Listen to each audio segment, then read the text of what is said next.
High, আমি তো সোহিনী, জানোই। তা একটু আগে দেখছিলে যে আমি ছাদে মানে উনুনের মধ্যে চিকেন পোড়াচ্ছিলাম। তাই সেটা অনেক দিন থেকে ইচ্ছে ছিল যে এই ভিডিওটা বানাবো, সেই জন্য এটা গত বছরও ট্রাই করেছি, এবছরও মানে করে উঠতে পেরেছি। জাস্ট উনুনটা বানানো অতটা ভালো হয়নি, কিন্তু কাজে দিয়েছে। মানে উনুনটাতে কিন্তু আমি বারবিকিউটা ঠিকঠাক করতে পেরেছি। এটাই আমার মানে আমি একদম দিল খুশি। উনুনটা যখন জ্বলেছে, জাস্ট আমি তখন ভাবতে পারছি না যে আমি উনুন বানিয়েছি এবং সেই উনুনটা জ্বালাতে পেরেছি এবং তাতে আমি চিকেন বারবিকিউ করতে পেরেছি। ও মানে এটা আমার মনে হচ্ছে গ্রেট অ্যাচিভমেন্ট লাগছে, মনে হচ্ছে বিশাল ব্যাপার। অনেক দিন থেকে ভাবনা চিন্তা ছিল যে একটা উনুন বানাবো, যাতে মানে চেষ্টা করছিলাম।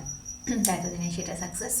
তো ভিডিওটা দেখো, লাইক কমেন্ট শেয়ার অবশ্যই করতে থাকো। আর আমার আপাতত কিছু ভিডিও আসছে না, কারণ আমি একটুখানি একটু স্ট্রেস যাচ্ছে আর কি। তা যাই হোক, তোমরা দেখতে থাকো, সাথে থাকো, লাইক কমেন্ট শেয়ার অবশ্যই করতে থাকো। তো আপাতত বাই।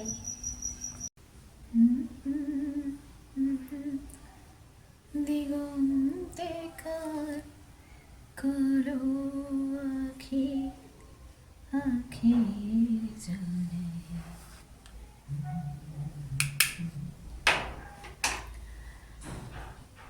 কেউ একজন বলে এই চোখের মায়া নাকি সাংঘাতিক। আর এই চোখের যত অন্যায় করুক না কেন, সামনে এসে যখন এই চোখ দুটো দেখবে, তখন নাকি সমস্ত দোষ মাফ করে দেওয়া যায়। আমি উত্তরে বলি, এই চোখ কখনো পাপ কাজ করতেই পারে না, অন্যায় করতেই পারে না, তাই তো? একদম পারে না।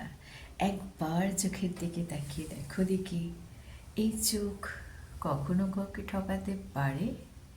কখনো কাউকে মিথ্যে প্রতিশ্রুতি দিতে পারে? পারে না। চোখটি স্বচ্ছ, আর মুখ আয়না। যদি তুমি অন্যায় করো, পাপ করো, সব তোমার মুখে প্রকাশ পাবে।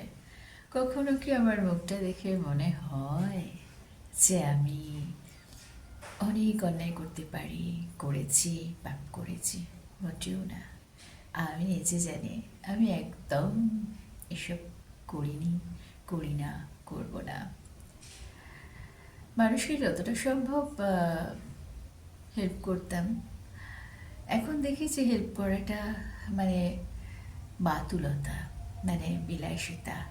হেল্প করার কোনো প্রয়োজন নেই। সবাই বড্ড স্বার্থপর হয়ে গেছে, সেই জন্য এখন আর একটু পিছিয়ে আসি, না বলে দিই। তাতে যদি কেউ আমার সাথে কথা না বলে, যোগাযোগ না রাখে, তাতে আমার কিচ্ছু যায় আসে না, কারণ তারা শুধু স্বার্থ নিয়ে মিশতে চায়। সেই জন্য আমি সরে আসি।